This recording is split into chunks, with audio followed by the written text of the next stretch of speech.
Hey everybody, so today I wanted to show you a little bit about Seesaw. I know that we've been trying to use the URLs in either an external tool as an assignment or in a module as an external URL, and in both places it's not working like it should. We get kind of caught up on that login page, which is a shame. I understand it's frustrating.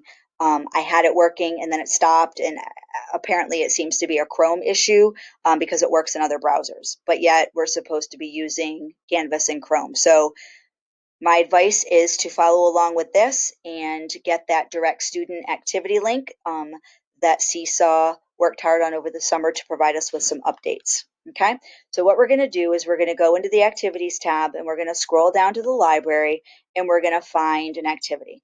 Now, I know one of the big things right now that you guys are all doing is talking about caring for books, right? As you're back to school and you're setting up book boxes at home and you're trying to get your kiddos to care for their books. So I'm going to use this activity right here, Taking Care of Books by Susie Lally. She's actually really big in the Canvas world right now. She's all over Facebook and all over YouTube, so and Twitter. So you've probably have seen her name. But what I'm going to do is I'm going to click on it and I'm going to assign it. Okay.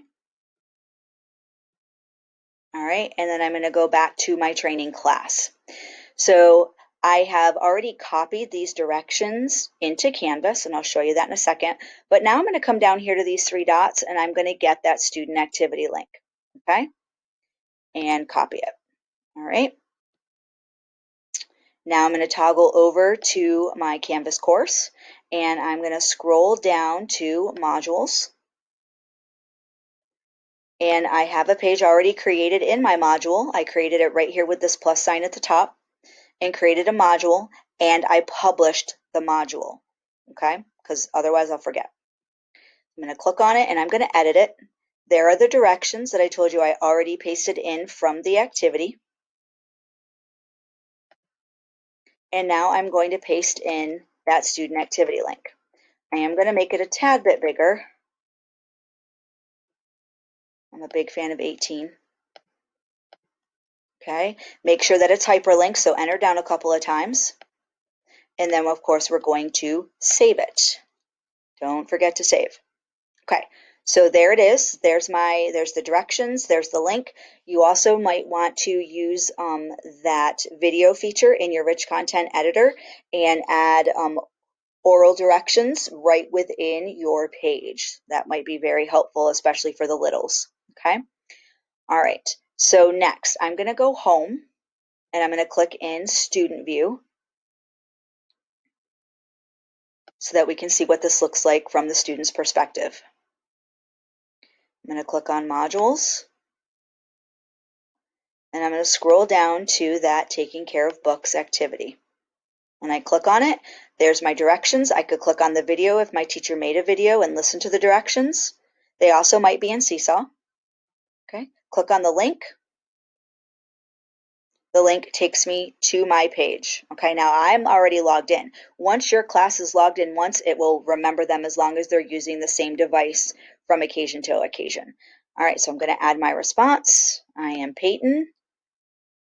Okay, I'm just going to draw a smiley face for right now just so that we know that it's been submitted. Okay, and I'm going to check mark it. I'm turning it in. Okay, and there it is in my journal, and I can see that I have submitted. Okay, so there's the first way. Okay, that's a big thing right there. You're going to get an alert now as a teacher saying that you have work from your students. Okay, I'm going to go back over to Canvas. I'm going to leave Student View. And I'm going to go back to my modules. One of the big things that I was a huge fan of using Seesaw was just the flexibility and the choice that Seesaw allowed. Students could all be doing the same thing, but how they chose to share their knowledge and to share what they learned was completely up to them. So I didn't use activities very much in the classroom. For virtual learning, absolutely. But I still think that we can also create tasks that are open-ended and provide choice to students, okay, through virtual learning as well. So what I have done is and it's already published, I created another page called Fluent Reading to My Learning Buddy. Okay. I made the directions here. Okay. Today, I would like you to record yourself reading to your learning buddy. When you finish reading, tell your learning buddy what your favorite part of the story was. Click on the Red Bird Seesaw link in navigation to get to Seesaw. It will open in a new tab. Click on the video button and record yourself. And that could always be changed. You can make the directions whatever you want them to be. Okay? So now I am going to again go home.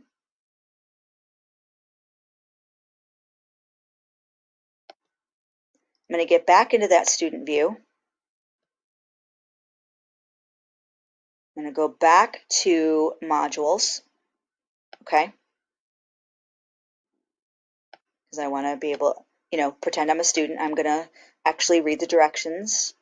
Oh, click on the red seesaw link in navigation. Perfect. So now here it is. I can click on that seesaw. Okay. Open in a new tab. If you watch the toolbar at the top, Seesaw will open in a new tab. If I click login, it's going to log me in because I'm in. Okay.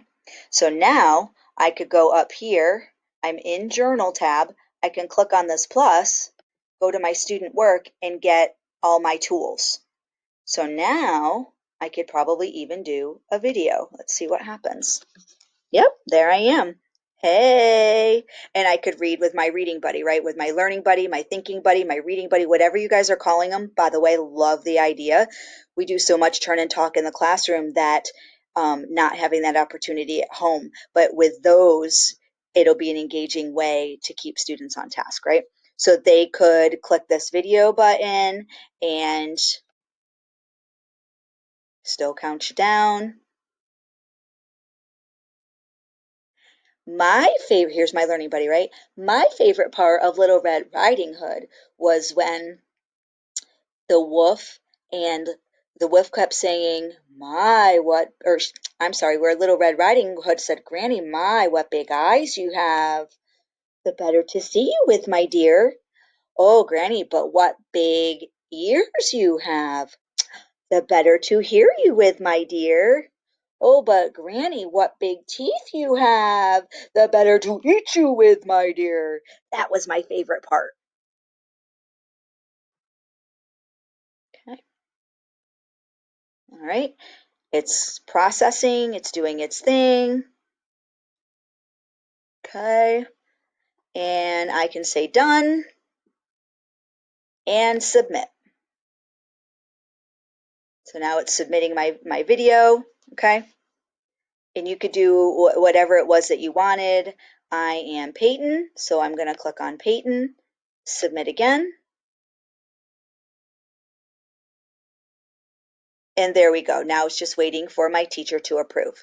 Okay, so lots of different things that you can do. You can use those links, embed those links right into your page. Okay, or if you have an open-ended task, drop the directions into a page. Tell them what you want to do, make a video of what you want them to do, and send them to Seesaw.